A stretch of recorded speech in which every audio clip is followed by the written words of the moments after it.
Resiko gagal bayar aku laku di bulan Mei 2026. Apa saja yang terjadi? Nah, kita akan bahas sama-sama. Jadi baiknya kalian boleh simak videonya dari awal sampai akhir. Mudah-mudahan ada manfaatnya untuk teman-teman semuanya. Tapi sebelum ke pembahasannya, saya mau disclaimer dulu teman-teman.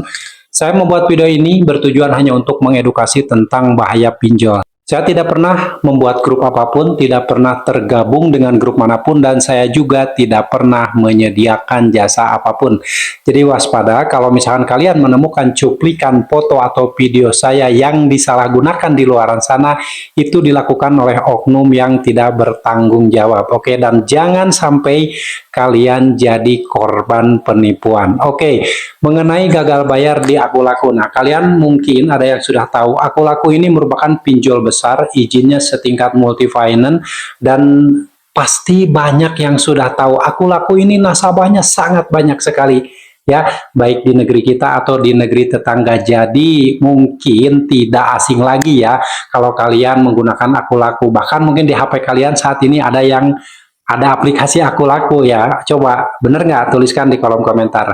Nah, Aku Laku ini karena pinjol resmi, karena pinjol berizin di OJK, seharusnya dalam pelaksanaannya mereka itu menerapkan aturan-aturan yang sudah dibuat di OJK. Oke? Jadi kalau kalian sudah menggunakan Aku Laku, baik itu pinjaman uang secara tunai, kredit barang, dan lain-lain, dan mungkin ada yang pernah mengalami kesulitan saat melakukan pembayaran dan akhirnya sudah berupaya melakukan pembayaran dengan cara apapun dan gagal bayar juga. Nah, ini yang akan kita bahas. Apa yang terjadi ketika gagal bayar Aku Laku di bulan Mei 2026. Nah, bulan Mei 2026 kita tahu sudah banyak sekali pinjol-pinjol legal yang sudah runtuh ya, yang sudah bangkrut, seperti yang terakhir ada Maukes dan lain-lain. Pokoknya ya kita doakan saja semoga perusahaan pinjol ini segera dihapuskan dari negara ini, karena menurut saya ini tidak ada kebaikan sedikit pun. Mereka itu memberikan bantuan, tapi di balik bantuan tersebut ada jebakan. Benar nggak? Tuliskan di kolom komentar. Oke, gagal bayar di Aku Laku. Resikonya apa saja dan apa yang akan terjadi? Tentunya yang pertama ada resiko aplikasi ya. Resiko aplikasi itu ketika kalian sudah tidak mampu bayar di Aku Laku, telat bayar 1 hari itu dihitung denda ya. Ada denda yang akan bertambah per harinya, dan kalau misalkan Aku Laku ini mentaati aturan OJK, maka bunga, denda, dan biaya lainnya tidak boleh melebihi 100% dari hutang pokok. Misalkan hutang kamu 1 juta rupiah di Aku Laku. Setelah telat bayar di atas 90 hari tidak boleh melebihi dari 2 juta rupiah. Itu seharusnya ya. Tapi kita nggak pernah tahu. Pengalaman setiap orang menggunakan Aku Laku itu tidak akan sama. Lalu selanjutnya ada resiko penagihan. Nah, penagihan yang dilakukan oleh Aku Laku ini ada beberapa cara. Seperti pengalaman saya ya, ditagih via telepon ya, ditagih via WhatsApp, ditagih via chat lainnya. Ya, pernah nggak kalian seperti itu? Boleh dituliskan di kolom komentar. Nah, penagihan pula ada yang dilakukan dengan mengunjungi nasabah tersebut menggunakan debt collector atau DC lapangan.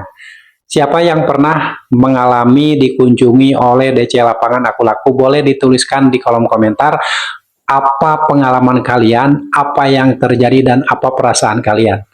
Ya, kalau pengalaman saya dulu didatangi DC lapangan Aku Laku, itu orangnya baik-baik saja, orangnya sopan, hanya menanyakan perihal pembayaran yang belum masuk atau belum dibayarkan. Ya, jadi tidak ada yang namanya kekerasan dan lain. Tapi ingat ya, pengalaman setiap orang yang gagal bayar di Aku Laku tidak akan sama. Tetap kalian harus waspada, jangan sampai nanti justru kalian ketakutan yang berlebihan. Pokoknya yang harus kalian persiapkan ketika kalian sudah tidak mampu bayar atau sudah gagal bayar di Aku Laku, pertama mental, yang kedua edukasi atau pengetahuan bagaimana cara menghadapi DC lapangan, lalu pengetahuan-pengetahuan lain tentang aturan-aturan mana yang boleh dan tidak boleh. Oke, harus kalian pahami. Selain menguatkan mental, lalu yang harus kalian lakukan juga tetap fokus bekerja.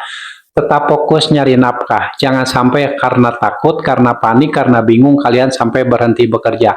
Kalian berhenti beraktivitas yang asalnya produktif jadi males-malesan.